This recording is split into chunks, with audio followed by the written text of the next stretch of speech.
In 1974, Richard Nixon became the first and only president to resign from the presidency after it was revealed he was connected to the Watergate break-in. This was the first time a sitting president had ordered members of his administration to break into and illegally record offices of the opposing party. At great risk to both their careers and personal safety, two reporters from the Washington Post, Woodward and Bernstein, undertook the momentous task of exposing the cover-up to the American people, as they felt it was their duty as journalists to do so. In-depth stories like these are becoming fewer and farther between. Sure, there are plenty of scandals that someone will throw out on TikTok, but the time, effort, and expense of truly uncovering a story such as this is simply non-existent in our journalistic landscape today.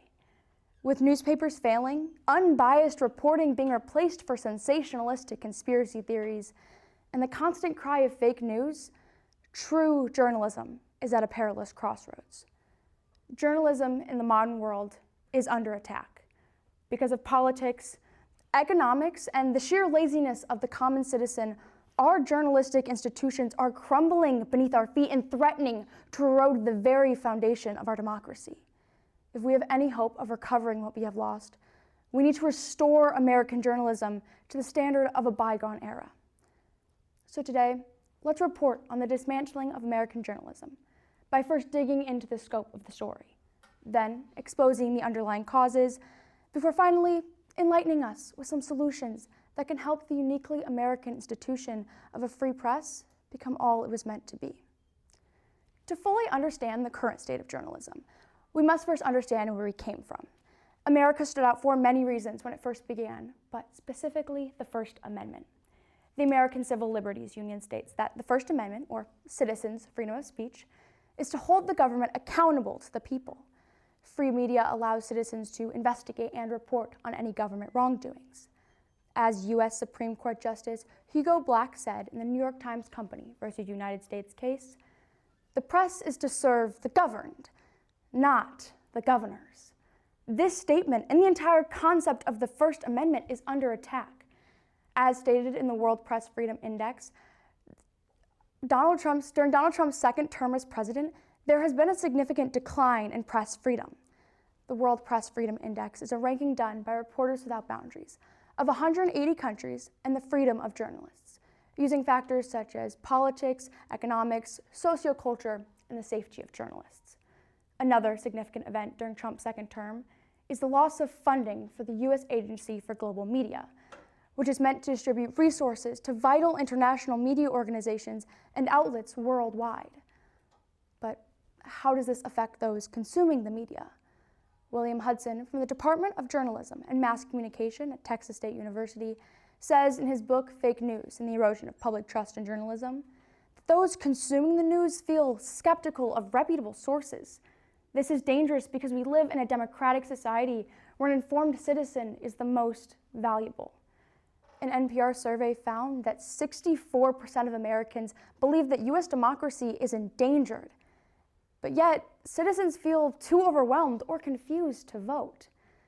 Now, to expose the underlying causes, the first of which is political.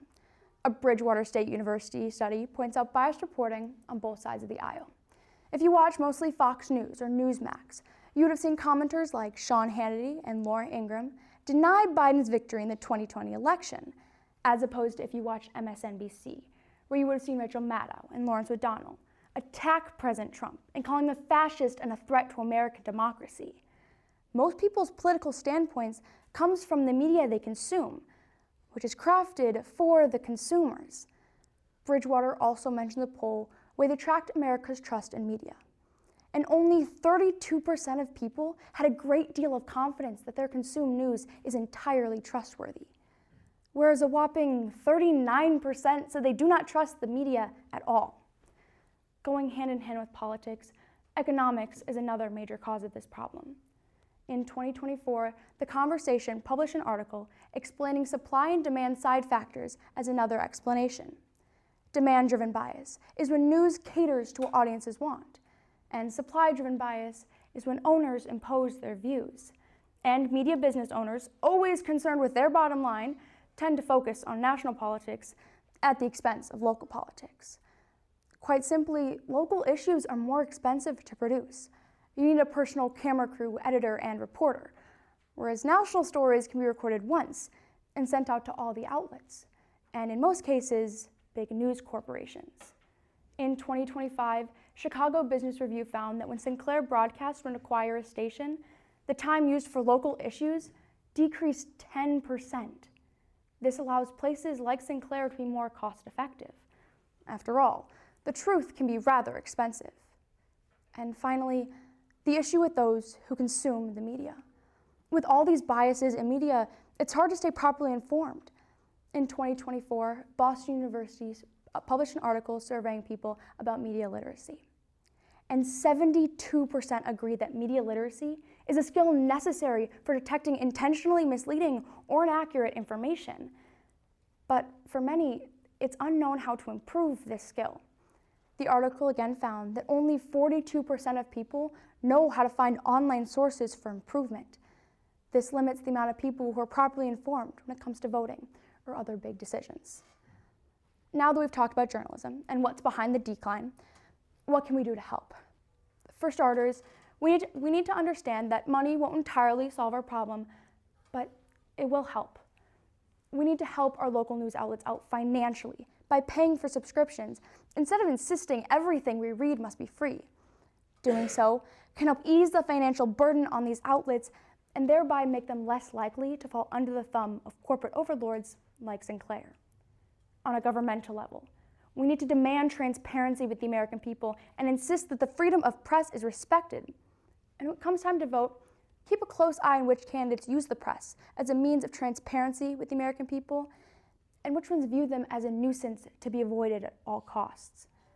And finally, we need to educate ourselves and develop our critical thinking skills. There's a reason that every authoritarian regime, from Hitler and Stalin to Saddam Hussein and Kim Jong-un, immediately seizes control of the press on their road to oppression. If you control the information, you control people's thoughts. We cannot allow this to happen in America. We were founded on the idea that people have a right to the truth. If we want our nation to survive, we need to rededicate ourselves to this idea before it is gone forever. All in all, the modern age of journalism is under attack. And if we have any hope of rebuilding what we have lost, we need to understand the First Amendment and how it is being attacked. Then see the problem clearly through the political, economic, and consumer laziness issues, before finally laying out the simple things any one of us can do to help the situation. Today we have learned that you cannot trust everything in media. And as Nixon once famously said, "I am not a crook." Journalism shows the truth in 1974. It can do so again, but only if we're willing to fight for it.